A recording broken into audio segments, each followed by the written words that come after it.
Hey guys, I'm Jeff and welcome to my channel. So in this video, what I want to talk about is the murders that occurred in Colorado. I've got a few things I want to say about that, and there's some items that I think are important to remember while we continue to fight this fight for gun control in the United States during the 117th Congress, and some of the underhanded techniques that they're going to use.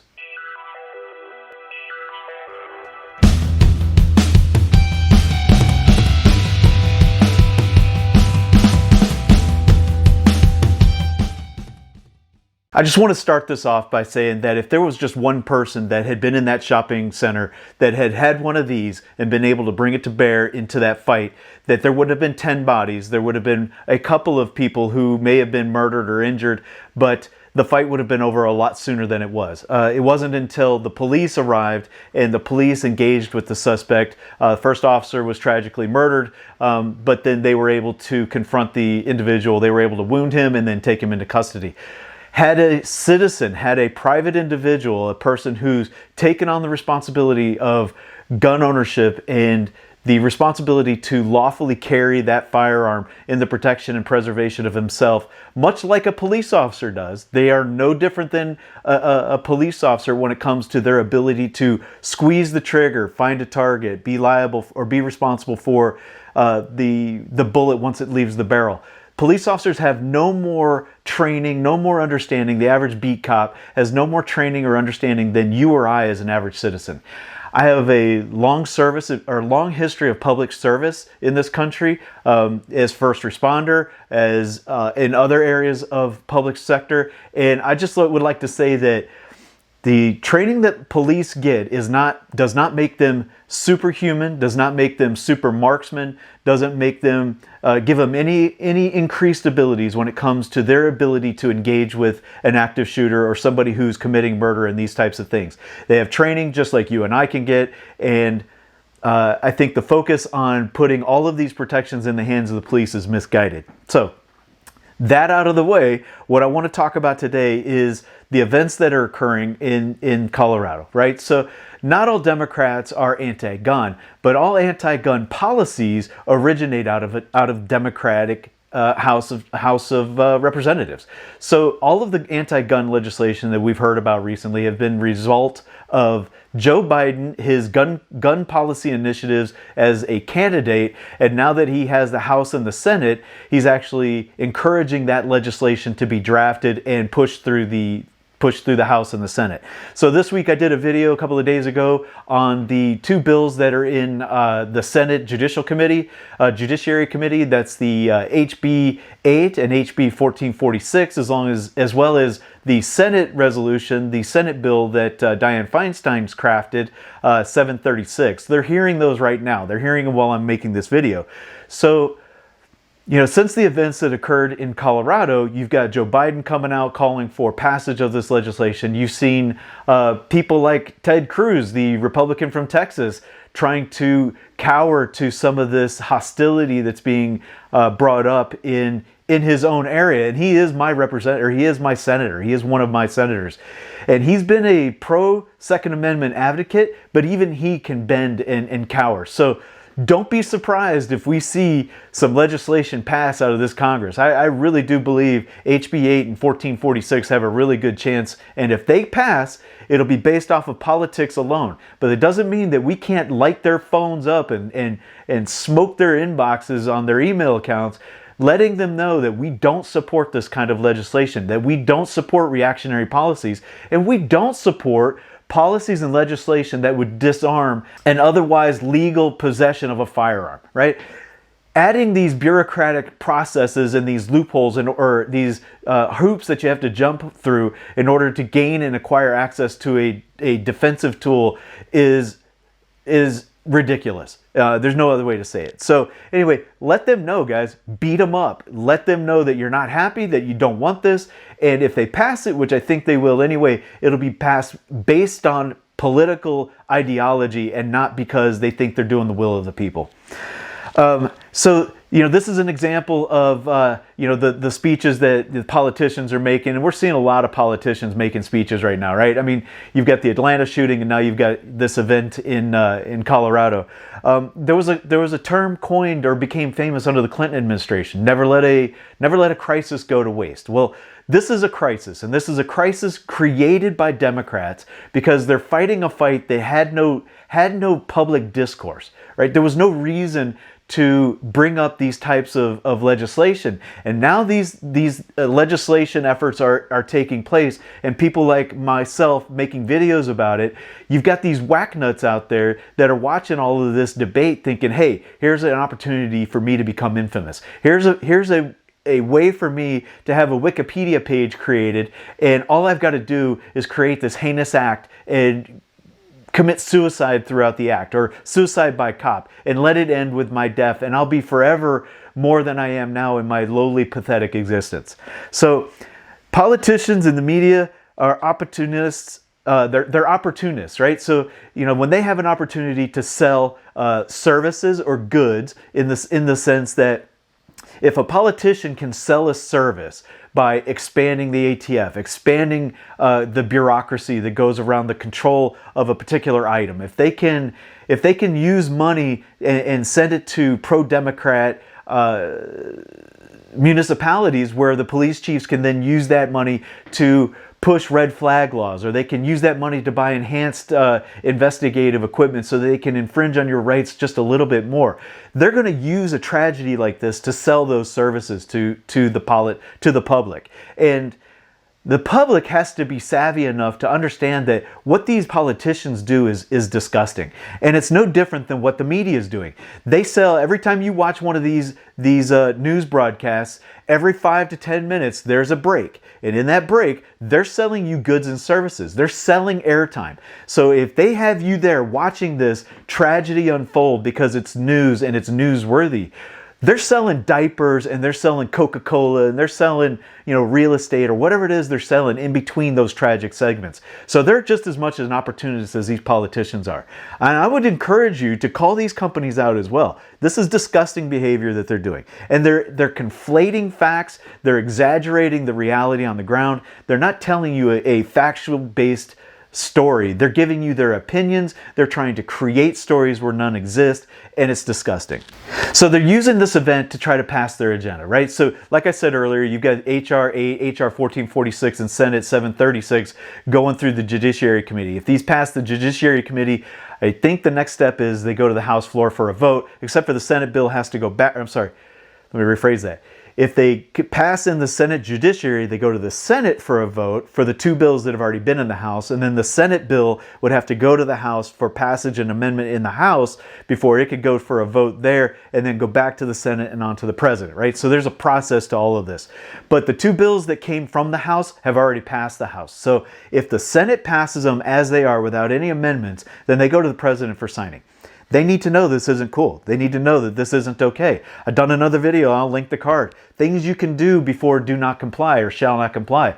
Getting involved, contacting your representatives. I've got links to how to contact these folks in these videos that I keep posting. Take advantage of it. Find out who your senator is.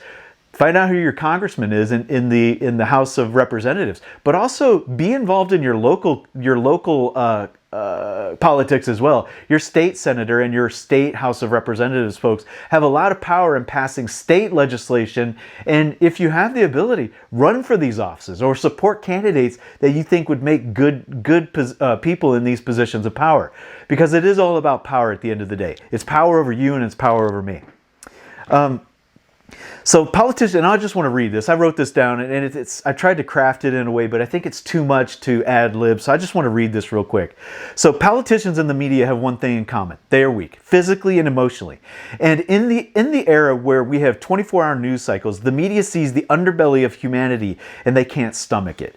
The reporters are easily disturbed by humanity's ugly side, and they are naive enough to think that they can solve it through legislation. These reporters are usually young with no life experience, and the stories that drive them emotionally are the ones that they parrot across the nation. Death and murder have existed as long as humans have walked the earth. And only politicians are stupid enough to think that legislation will solve this problem. And it just brings me back to the war on drugs. We all know how that one's working out, right? So anyway, they're exaggerating certain aspects. They're trying to use hyperbole. They're trying to conflate these stories, to exaggerate them, to make them sound worse than they really are. And if you look at the facts on the ground, if you look at the facts of the situation, none of the legislation that's being proposed, despite an all-out ban, would limit a murderer's intent to commit murder, right?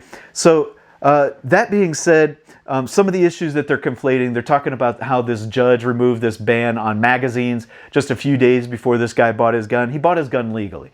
The number of rounds in the magazine, I don't really think you can, I mean, there's plenty of videos out there. You can see how fast it takes to change out a magazine. Whether it has 5 rounds, 10 rounds, 20 rounds, 50 rounds, it doesn't matter. The amount of time that it takes to fire a firearm, any semi-automatic firearm, is going to be faster than a musket, right? And you can change magazines. These things were designed to be changed rapidly, and so it's not, with a little muscle memory, it's not hard to do at all. So one of the issues that they're making, or they're bringing out in this whole conversation, they're bringing out the fact that the murderer used a AR pistol. Well, here's an AR pistol, right? This is my AR pistol. This is a 10-inch barrel. This is a homegrown build I built myself. It's got some really good features on it. I like this gun a lot. But I just want to compare an AR pistol to an AR rifle. And what is it that we're really talking about? Now, I have these both sitting down on my desk. They're both collapsed. We're talking about just a couple of inches of length, right? So this is an AR rifle. This is the Palmetto State Armory AR-15, PA-15. Did a video on this, and you can check that out. And you compare it to this. This has a 16-inch barrel. This has a 10-inch barrel. But the overall length on the firearms is not that different, right? And they're both legal firearms. Now, I just want to point out one other thing. So you have the AR-15 rifle. Well, here's another rifle, and this rifle is 100% legal. This is an absolutely legal rifle. It meets the overall length of a rifle, but I want to compare this. Now, this is the Kel-Tec RDB. Done a lot of videos on this. Some of them have been controversial to you guys who are RDB owners. I apologize, but just documenting my life experiences. Anyway, I just want to point out the gun over here. This is an AR pistol. This gun is a 16-inch barrel, and it is several inches shorter than the AR pistol. So I know the media, in their infinite ignorance, likes to use the type of firearm that is used in these murders to commit these acts of violence as a device that carries some sort of intent in its inherent design. But that's just absurd. These devices have no more intent than this phone case does. I mean, they're just objects, they're just devices. I can take this knife right here and kill you just as dead as I can with a hammer, right? So whether it be a gun, a knife, a club, whatever, murder and murderous intent are not in the object's domain. The object themselves have no intent. It's the person who uses those objects that has the intent, right? So another thing I want to talk about real quick, the fact that this individual is Syrian descent. I think it's a losing argument for anybody who's pro-Second Amendment to harp on the fact that this individual descended from a family of immigrants. I think it's a losing argument or a losing position to point out his ethnicity in any capacity. I think there's hundreds of thousands, if not millions, of Muslim Americans in the United States who are pro-Second Amendment just like everybody else. And just because this guy is a psychopath, or this guy lost his marbles and went out and committed an act of violence, has absolutely zero to do with his ethnicity. Just like we saw in Atlanta, same thing applies there. The fact that the guy was white has no indication that his actions were racist. So don't use race as a conflation point here. I think that's the tactics of the left. I don't want to get involved in that. You won't see me do that. So I don't want to have anything to do with that. Just refine your argument, guys. Keep it on fact. There's no reason to think that what he did and why he did it was because of his heritage or where he came from. So I guess the last thing I want to say, though, on this whole conversation is The Democrats and these politicians, mainly any of these gun control politicians, because it's not all Democrats all the time, but any of these anti-gun politicians or these pro-control of the Second Amendment politicians have one thing in common, and they think that through legislation, through tighter policies and tighter grip on the freedoms of the American people, that they're going to create a society where you're safer. And they would gladly give up a bit of their freedoms in order to gain a little bit of security because they're weak. And I commented on that earlier. I'm not going to beat that up. But these are not people that you would follow into combat. These are not people that you would follow into a hazardous situation. They're weak, they're simple, they are scared, they're afraid of their own shadow, and they try to use this fictitious entity of government power to project onto us, the people, as a way to control us from their own personal fears. And so I just think that we need to get back in these people's faces, let them know that these aren't the policies that we support, let these guys know that what they're doing is wrong, and we don't want these types of laws passed. And we'll see where it goes, guys. I just don't feel good about these bills that are in the House. I know that there's a strong effort, and I'm trying to get my message out there. So please share this information with your friends. If you haven't already subscribed, please consider subscription. I do appreciate that, but it also helps the algorithm to try to get this message out to more people. Share it, comment on it, thumbs up, whatever.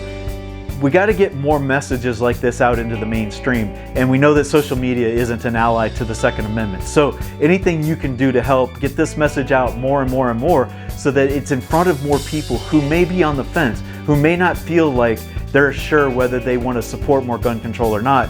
Messages like this can help remind them that being free comes with some inherent risk, and your ability to self-defense is a right that you're born with. It's not a right that government gives you.